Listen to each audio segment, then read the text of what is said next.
मैं 8 महीने की प्रेग्नेंट थी और अपनी डिलीवरी के लिए अपने मायके गई थी।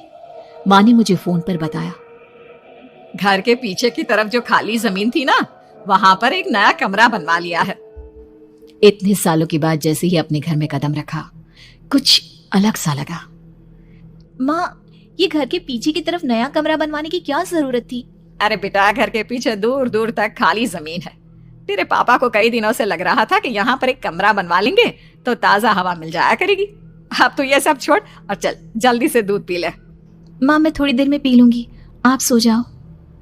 मैंने दूध का गिलास उठाकर उस खिड़की में रख दिया। पता नहीं कब आंख लग गई। अचानक से खिड़की के पल्लों के खड़कने की तेज आवाज आई। दूध का गिलास धड़ाम से जमीन पर आ गिरा। जमीन पर गिरते ही दूध का रंग लाल हो चुका था। मैंने खिड़की से झांक कर बाहर देखा। चारों तरफ धुप अंधेरा था। उस अंधेरे की तरफ से कुछ आवाजें आ रही थी, जैसे छोटे बच्चे आपस में खिलखिलाकर मस्ती कर रहे हो।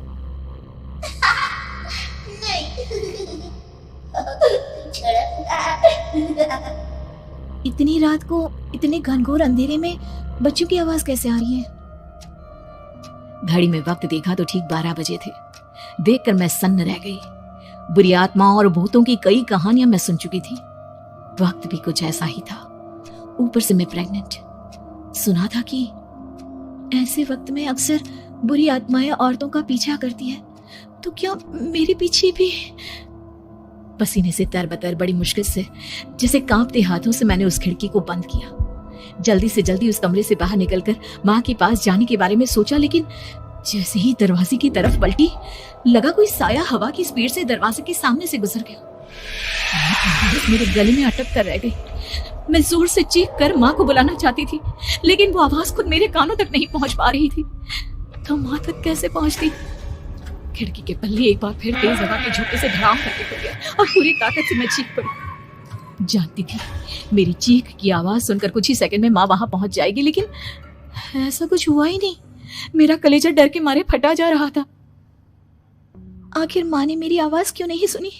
इतनी गहरी नींद में तो माँ कभी नहीं सोती। ठीक पीछे खुली हुई वो खिड़की। मुझ में इतनी ताकत नहीं बची थी कि मैं पलटकर उस तरफ देख भी सकूं। हवा का एक सनसनाता हुआ झोंका उसी वक्त मेरे कानों से आकर टकराया। लगा जैसे किसी ने दबी हुई आवाज में धीरे से मुझसे कहा, चली जाओ यहाँ से। मैंने दोनों हाथ अपने कानों पर रख लिए और एक बार फिर ताकत लगाकर जोर से चीखने की कोशिश की, माँ, पापा, मेरी आवाज उस कमरे की दीवारों से टकराकर वापस मुझे ही सुनाई दे रही थी। जितनी ताकत के साथ मैंने चीखने की कोशिश की थी, कुछ ही देर बाद उससे कहीं ज्यादा तेज और दर्दनाक चीख मुझे सुनाई देने लगी। ये आवाज ठीक मेरे पीछे खिड़की से आ रही थी। वो आवाज मेरे कानों में पिघलते हुए लोहे की तरह गिर रही थी। उन आवाजों में हैवानियत थी। वो आवाजें किसी इंसान की नहीं है, इतना मैं समझ चुकी थी। कांप रहे हाथों से मैंने अंधेरे में कुछ ढूंढने की कोशिश की। तभी अचानक मेरा हाथ बेड पर रखी टॉर्च पर पड़ा। किसी तरह ताकत लगाकर टॉर्च का बटन ऑन किया, लेकिन ये क्या? सामने दरवाजे पर 3 छोटी लड़कियां खड़ी हुई थी। उनके हाथ में स्टील के चमचमाते हुए चाकू थे। मैं घबराकर लड़खड़ाई और पीछे की तरफ हटी, लेकिन तब तक वो मेरे पास आ चुकी थी। उनकी गर्दन टेढ़ी थी और उनके हाथों के वो चाकू मेरे पेट को निशाना बनाने को तैयार। मैं जोर से चीखी, नहीं, छोड़ दो मेरे बच्चे को, मत मारो, मत मारो, छोड़ दो मेरे बच्चे को। सोनाली, क्या हुआ बेटा? तू इतनी डरी हुई क्यों है? उठ बेटा, क्या हुआ? हड़बड़ाकर मैंने अपनी आंखें खोली। देखा तो दिन निकल आया था। माँ मुझे जगा रही थी।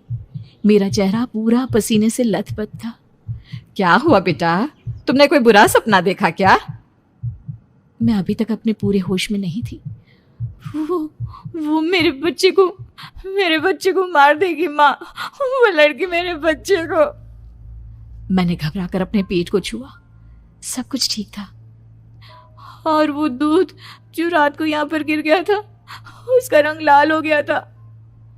माँ ने हंसते हुए दूध का गिलास मुझे दिखाया। तुमने दूध पिया ही नहीं, पूरा का पूरा ऐसे ही रखा हुआ है। तुमसे कहा था ना सोनाली, सेहत के लिए लापरवाही ठीक नहीं बेटा।